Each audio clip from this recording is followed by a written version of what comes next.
Craig, thanks so much for joining us. We're here live at the Real Wine Fair doing BYO podcast episodes, 2019 Real Wine Fair. Really excited to have you down to chat about your wines and what you do. I've been a big fan of your wines for a long time and drank more bottles than I would like to admit.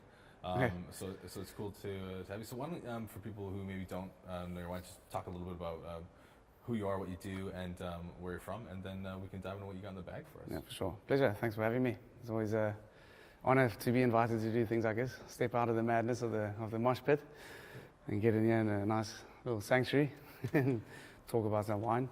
Yeah, I mean, there's obviously everyone, when they associate the wines, they associate it with me, Craig Hawkins, but there's actually my wife who's a major part in what we do. Her name's Carla.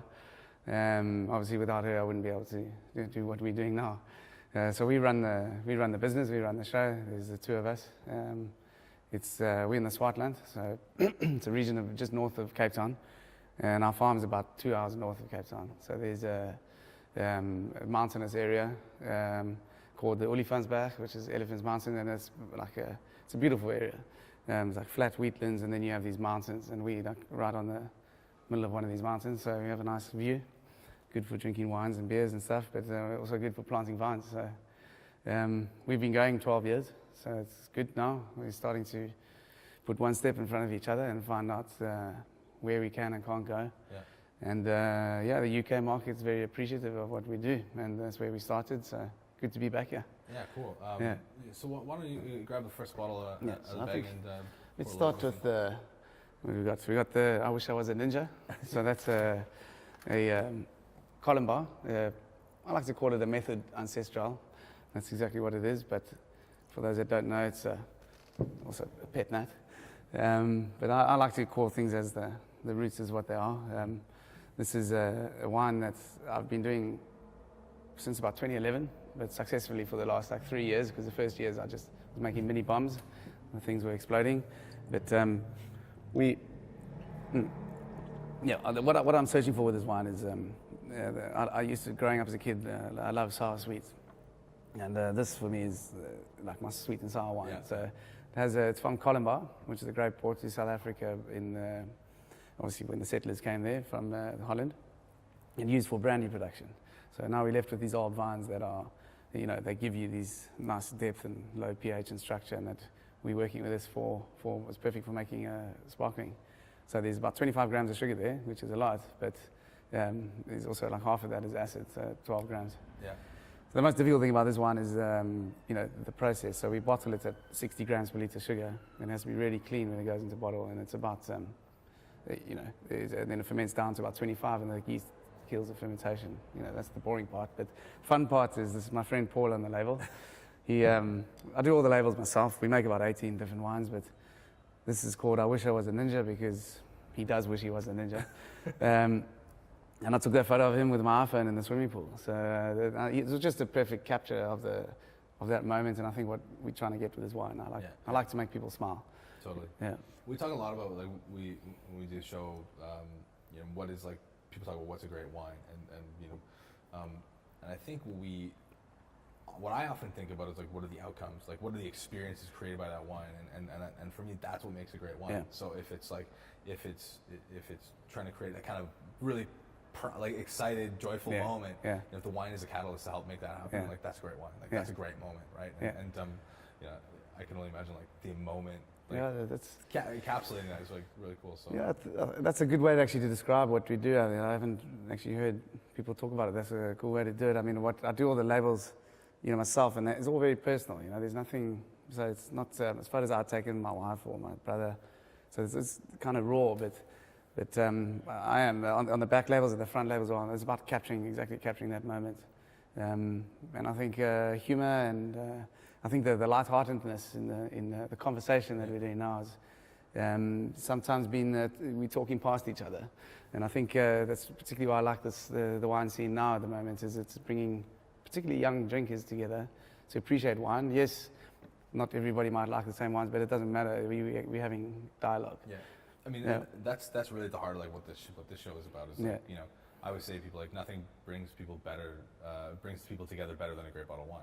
Because you shared it. It's a shared experience. It's usually about the moment, and sometimes the wine can be actually pretty rubbish, but that Yeah. moment ends up being pretty special when you think Yeah. about it. So it's a kind of cool relationship with it. And I guess this wine fair, like the real wine fair, is kind of really about that vibe, right? I mean, it's Yeah, kind for of sure. about just people coming together, celebrating each other's stories, Yeah. and the wines they're making, what they're doing. Like, you've been coming to this for how many years now? Yeah, for a good nearly since 2011. So it's from the from the roots of it, which was awesome. So it's nice to be involved and see it.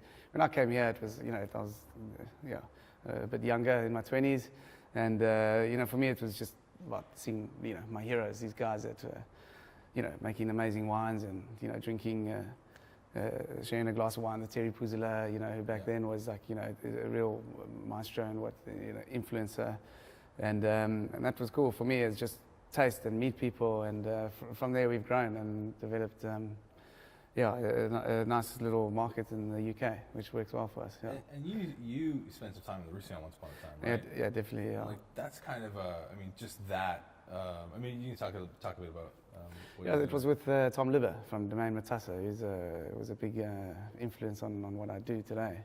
I mean, there's many people influenced me, but Tom was instrumental in just pushing me to find my own way and do it my way, which is you need to do something unique, and we're all unique. So you just do it your way, and that's it.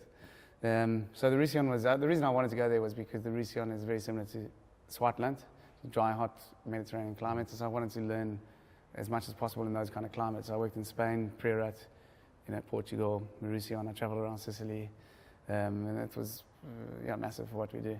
Yeah. I'm a big fan of Tom's wines. Yeah. And I just love the kind of, I don't know, generational, Domingo B, and then kind of Tom, Yeah, for sure. and then kind of what you're doing. I mean, Yeah. all very distinct, and Yeah. but that there's some kind of thread of history there. I think Yeah. I think it's pretty poetic. Like, I think it's pretty cool. It's really interesting. I mean, what you've kind of what you're doing is obviously very different to both of those Yeah. guys' wines, Yeah. and very individual to your point, Yeah. which I think is what makes it why it penetrates or resonates maybe. But what do you find about the UK market? Why, I mean, the efforts of kind of you and some of the other kind of people doing really interesting, kind of doing their own thing in South Africa, I think is in the last decade or so has been, from my perspective, some of the most like exciting things happening in the world wine scene, and also the most kind of stoic. You guys really had to kind of fight against the system, I guess, a little bit in South Africa to kind of get For there. sure. I mean, it's just it's not about breaking. It's just about pushing people into something that they don't know. I mean, that's the natural human instinct when they don't know something that's a little bit different is to step back. So it's just, again, conversation improves that. But for sure, you got to keep putting quality in the glass, and that will override any pushback. But I mean, the UK market is fantastic for that. It's just great energy. I always feel it every time I come here. There's just thousands of people, and they all want to know why and how, and they actually really do care, which is great to see. Yeah. Did you ever notice a turning point, like when you were starting out with your wine? Yeah, please. I can drink this all day. I wish I was a ninja also. With your wine, did you notice? I guess when you go the individual route, when you kind of you have to have a lot of conviction to kind of just follow what you feel that you want to do, Sure. especially in wine, right? In a industry that for decades was about it was very binary. It was good or bad. Yeah. It was this or it was Yeah. shit. And I think we're now. It's still some of that in some spaces, but we're kind of getting past it to a degree. But you've been doing this for a while. Yeah. Have you noticed a turning point at any point when it Definitely. became like when you went from fighting to kind of like, I don't know, having a bit of momentum? Yeah, I mean, started off with 2 barrels. Now I make a few more than 2 barrels. We do, and it's definitely that. There is that. I think that turning point definitely comes through just persistent belief in what you do. We're making wine. We're not waging wars. And for me, it was a personal side. It was always about understanding, I read a thing I love Toulouse-Lautrec, the artist. One of my labels is based on his. Actually, we're going to drink it next. But I read a quote by him saying that, it's good to be novel. Novelty is great, that people enjoy it and it creates that. But what he wants to do is get straight to the heart of the matter and straight to the root. And novelty is nothing. So in the beginning, I think was maybe a little bit novel, but now I'm searching. That's in the back of my mind for purity. And I think you definitely see it in our wines now, with acidities, the length, the depth. It's just there's nowhere to hide. There's core backbone of acid, but I think quality will overrule anything. So if you eventually just keep try, and that's where I see the natural wine movement going as well. I mean, there's quality will always rise to the top. So the producers, they eventually, things will sort themselves out. I mean, the wine world hates the fact that natural wine doesn't have a definition, and I love that fact because there's no. It allows it to be different every real wine fair, right? You see the same producers like every 2 or 3 years, and, sure. and there's an evolution of the wines, and both in terms of climate and everything else that they're engaging with. But the whole thing with it is that eventually, I mean, if you you can only lie your way so far, and that's what I like about it. Eventually, it's kind of like an organic, dynamic movement, and eventually the guys that are just in it for trying to do marketing, it just kind of eventually they fall off the fringe, they get bored. And there's a real core that stays there, and it's like it draws people in, and that's what I love about it. So, how much do you think that people buy into like the wines themselves, or how much do you think that like people are also buying into like to the people behind them, like buying into what you're doing? Like, definitely. Do you think it's like I don't know? I always compare like wine and winemaking and winemakers to like kind of musicians. It's like.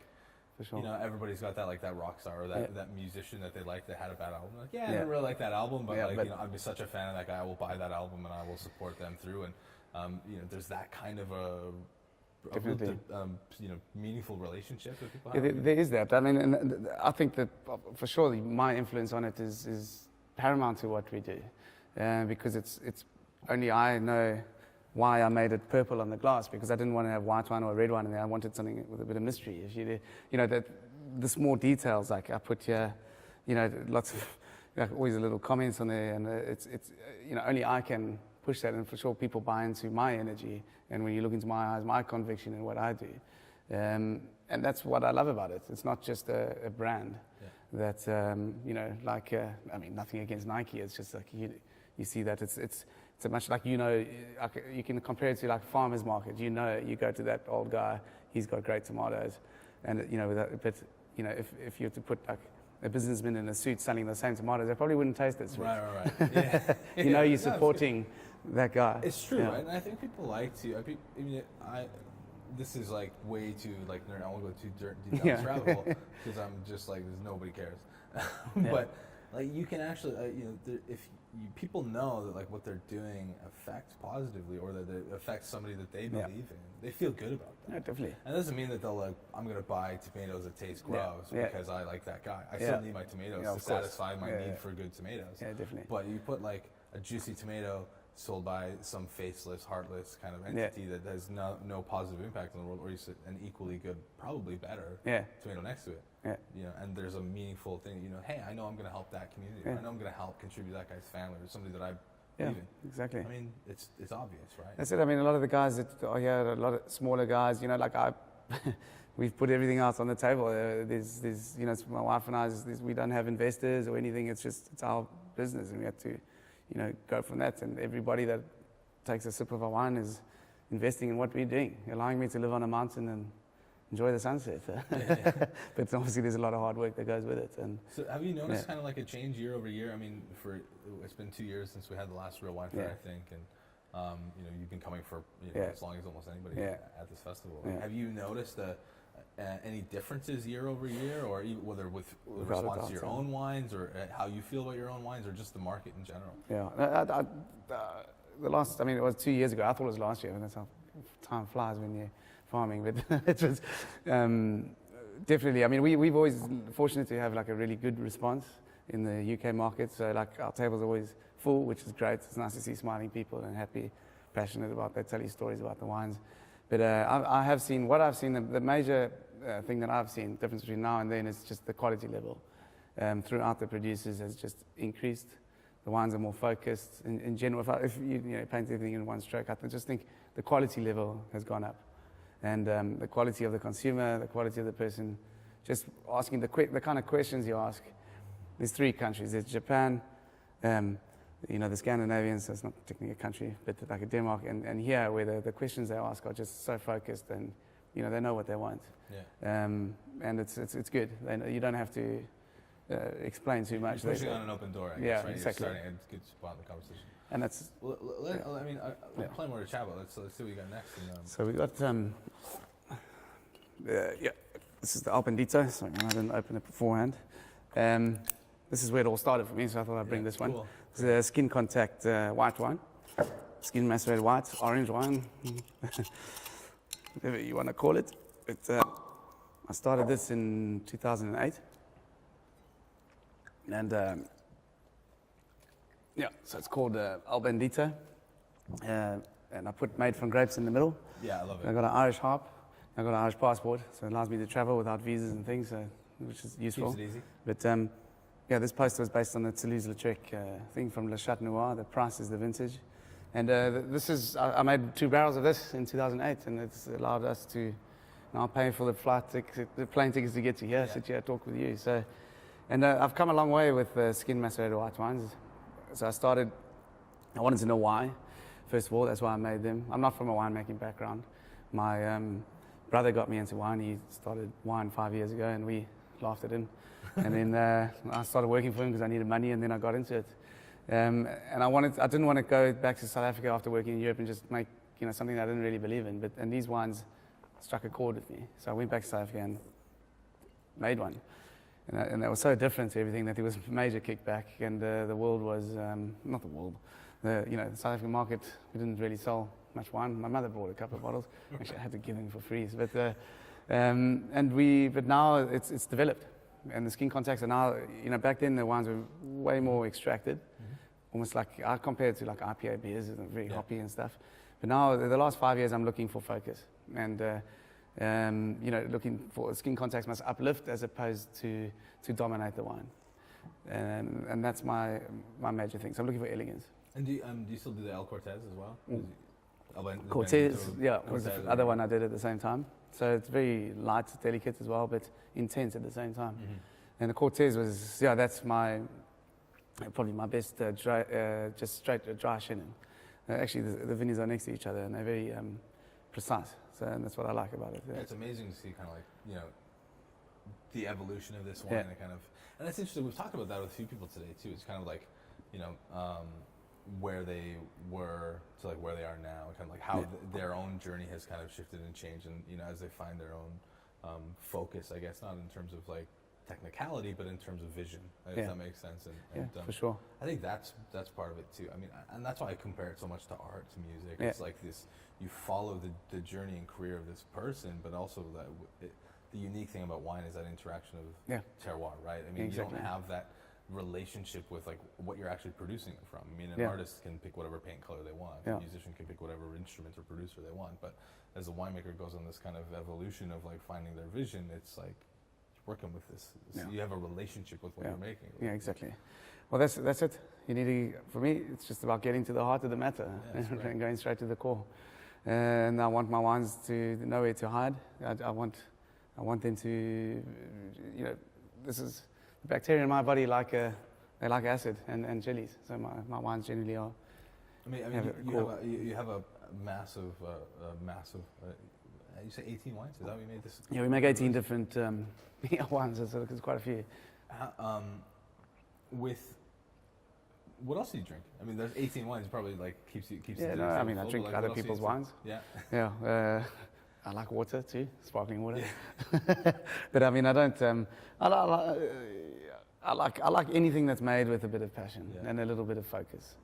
Although my beers are quite like simple and like my Aussie mates call them a frothy. Yeah. That's quite, especially after festival, like it's just like a clean and simple. But I'm looking for, we drink all kinds of them. I'm always searching the things. I mean, I'm actually quite interested in sake at the moment after traveling to Japan. That's a little bit too much, it's dangerous, but there's many different. Totally. Yeah. It's a dangerous rabbit hole to go down when you start getting into sake, which I'm very much like totally guilty of. Kind of in terms of when you come to the real wine fair, what's you've been coming so many years now. What is it that you're looking to see each year? I guess now. Yeah. People know the wines. Like there's a lot of them are on allocation now. So when you come, definitely. It's like what's the? I mean, I just want to see the happiness. Really, it's as simple as that. I just want to see people enjoying. I get the same pleasure now. I mean, I'm not by no means over the hill. It's but But after 12 years, I get the same pleasure seeing the same person enjoy my wine really for the first time back then. It was awesome. As I feel the same pleasure now when somebody comes to me. I'll never get bored of it, and that's what I want to see. Just people enjoying my wines. Awesome, man. Well, definitely enjoy your wines. It's great to have you here. It's always great to taste your wines when you come to town. Thank you. Thanks so much for joining us today and for bringing a Pleasure. couple cool bottles. Yeah. Cheers. Cheers. Thanks.